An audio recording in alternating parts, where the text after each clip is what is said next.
Welcome to the Freelance Thrive. Here we'll talk with skilled freelancers about their professional journey. Stay tuned for real-life experiences to learn and actionable steps to take to improve your freelancing career. My name is Yuri. I'm a community builder at Code Control and 9am.works, and my guest is Eryn Peters, a marketplace nerd, future of work evangelist, full-stack marketer, certified change management professional, and a super connector. Welcome, Eryn. Thank you so much for having me. Really excited to be here. Super happy to talk to you. And the easiest question, what work-life balance means to you personally? Oh gosh, I think work-life balance to me really is about freedom of choice, because I really don't think that having a work-life balance of exactly 9 a.m. to 5 p.m. working and then making sure you block off hours, that's not very typical. Like some days you will feel more motivated than others. And we all know that when you're very motivated on a project or excited about the work that you're doing, you actually don't mind working a lot more hours because it's very fulfilling and exciting. So for me, work-life balance means the freedom to choose when to work and how to work, and also the wisdom to know how you're feeling about it. So it's okay to throw in the towel early and just not work on a Friday or even a Wednesday if you want. And it's okay to work on a Saturday or a Sunday if you're feeling excited and motivated. So balance is about listening to yourself. But sometimes you might have clients who wants you to work on Friday and who wants to have a conversation with you. So how do you deal with those clients? Absolutely. I think the first thing is setting the right expectations of the agreement or the project itself, and then also setting expectations of deliverables. So setting yourself up for success in this way is really important. If you set a precedent that you will always drop things and take care of them, you will always get things last minute and have to drop everything to take care of them. It's okay that this happens. And, I know many freelancers that even charge a premium for this type of service. If you get something at 5 p.m. on a Friday and it needs to be done by midnight, then they do it for an extra charge. With myself personally, I try not to overbook myself is a big part of it. So this way I don't have to do potentially a full day if I'm not feeling up to it. And maybe I only have some meetings that I would need to attend, and I can finish the work once I'm feeling a little bit better or more motivated or inspired, I would say. But the first thing is knowing how much you can take on. And then once you take that work on, setting the right expectations of communications and turnaround time with your customers, because if you have clear communication, you have a lot more flexibility. When you receive email notifications, Slack notifications, etc., it's always a temptation to jump, to watch, to make some actions. How do you deal with this temptation? Absolutely. I think, and not to age myself, but I do come from the days of red light anxiety from BlackBerry, where you'd see that little red light flashing at the top of your screen. And that's when you knew that something was there waiting for you. And it was kind of stressful. So for me, I actually turn off all of my notifications permanently. So Slack will not tick on my screen. My emails don't pop up in different places. Even my phone doesn't have its ringer on, because I am so easily distracted and because I will have anxiety until I can address it. But what this means is I've set healthy kind of check-in patterns of going, okay, for these 30 minutes, I'm actually going to go through, see what all is out there, and then prioritize what I'll address next. So if it's really, really urgent, people know how to get a hold of me. But truthfully, with most of the work that I'm doing, nothing needs to be done right now, right this second. Nothing is as urgent as everybody seems to think it is, I think. Yeah, I totally agree with you. And, from your LinkedIn, I saw that you are working on 3 projects and maybe even more. So how do you prioritize your tasks and responsibilities? Absolutely. And it's tough. I'm still learning on how not to overcommit myself. And in fact, I was just talking to a friend yesterday going, March is going to be extremely busy. I think it's common for most freelancers of going, if I have the opportunity, I should take it, because you don't know if you will always have the next opportunity, right? So I think needing to prioritize choosing the right projects that you can actually do is a big part.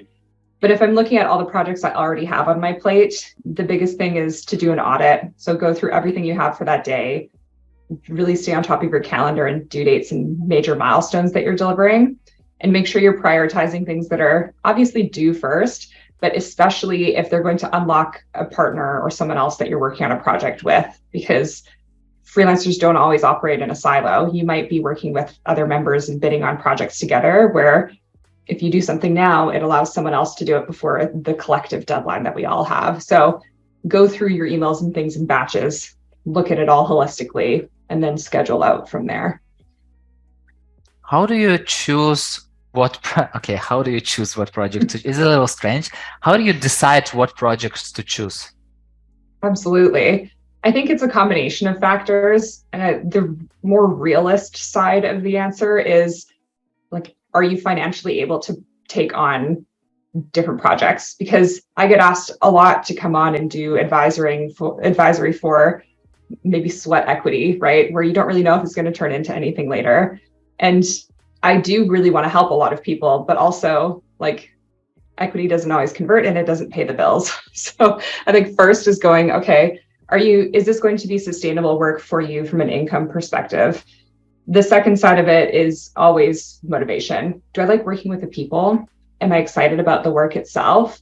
And do I feel fulfilled doing it? Like, am I going to go, gosh, this is only for the money? Or am I going to go, you know what, I would love to log in on a Saturday or a Sunday just to do this because I'm so excited about it. And I get to help people or build something cool, etc. So, is it healthy for work-life balance to work on Saturdays and Sundays? I think it can be. It can be healthy and it can be very unhealthy.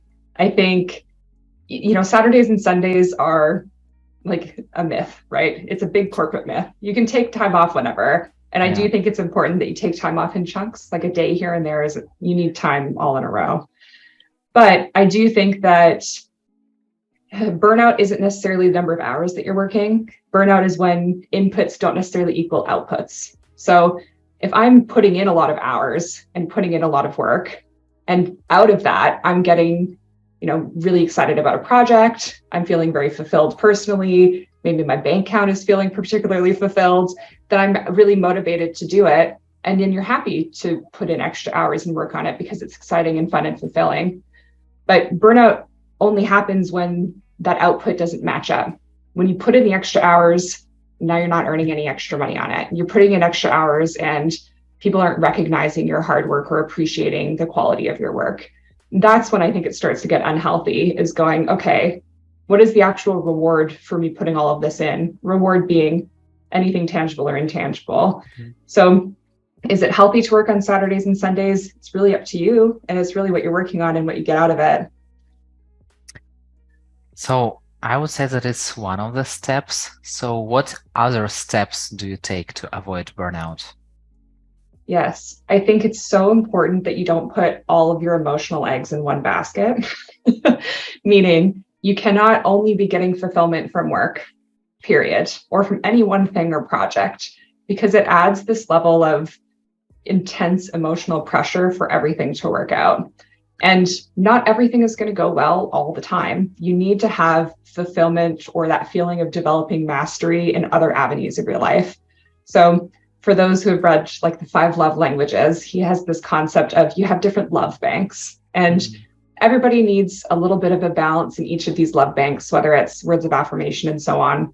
And I feel the same way about how you kind of keep a balance within your life.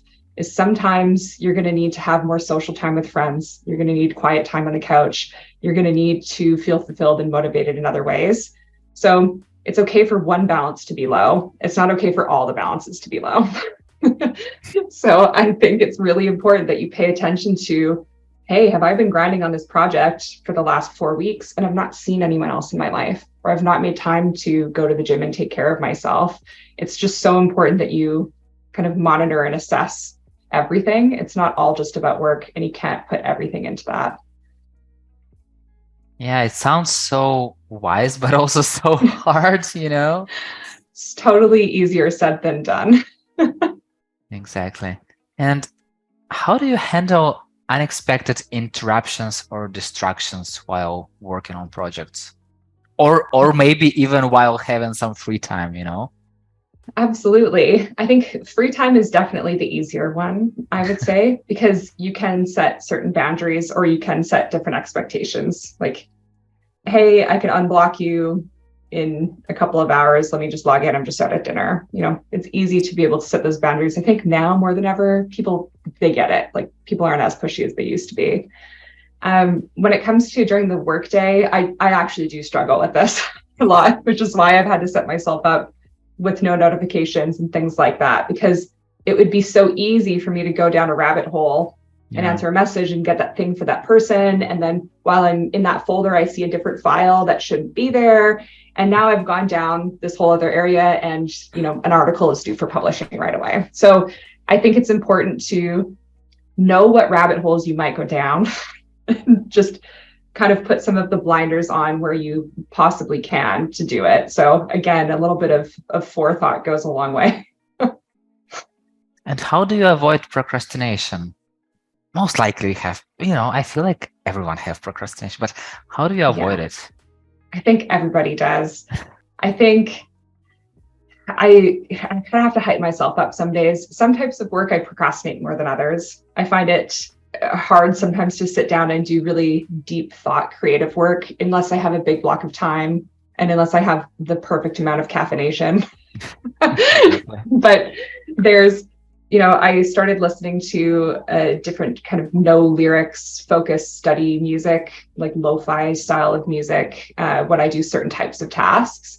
And I do drink a fair bit of coffee. I know that personally, I am most productive mid-mornings. So I try to schedule those blocks of work with that routine in that time where I know I'm more likely to get it started. Once I get it started, then it's usually pretty easy for me to finish it. But procrastinating and getting to that first step of actually writing a word or opening up a file, that's the hardest part for me. So I practice a little ritual, get used to it, and it makes it easier to trigger next time. If you have a big task to work on, how do you get it started? Yeah, I think no tasks are all built the same. Like sometimes if it's a big, hairy problem and you don't really know how to tackle it, then just simply talking to other people about it, even casually, is a great way. You can get some ideas or hear stories of how other people have handled it and get inspired to take it on. If it's starting other types of big projects, sometimes for me, I just need to operationalize it. I sit down, I think of, okay, what is the order of things that I will need to do for this? And how do I break it down into smaller pieces where it feels a lot easier to start ticking things off instead of going, oh my God, that is such a big project and I can't possibly do that all this week. So it helps me to go, okay, as long as I do these 2 things on Monday and these 3 things on Tuesday, like it's all going to be roses. Yeah. Eryn, I wish to have the sky as the limit, but time is the limit. So the final question, what is your favorite food? My favorite food. I mean, definitely I'm helplessly addicted to coffee and I have a good sweet tooth. So any type of like baking or pastries. Coffee with sweets. Exactly. Yes. Winning combo. Yeah. Eryn, thank you so much for sharing your experience. And it's been such a pleasure to learn from you. Thank you for having me. And thank you so much for listening. If you like the show, hit the like button or 5 stars and share it with your friends. That's it. We're done. See you in the next episode.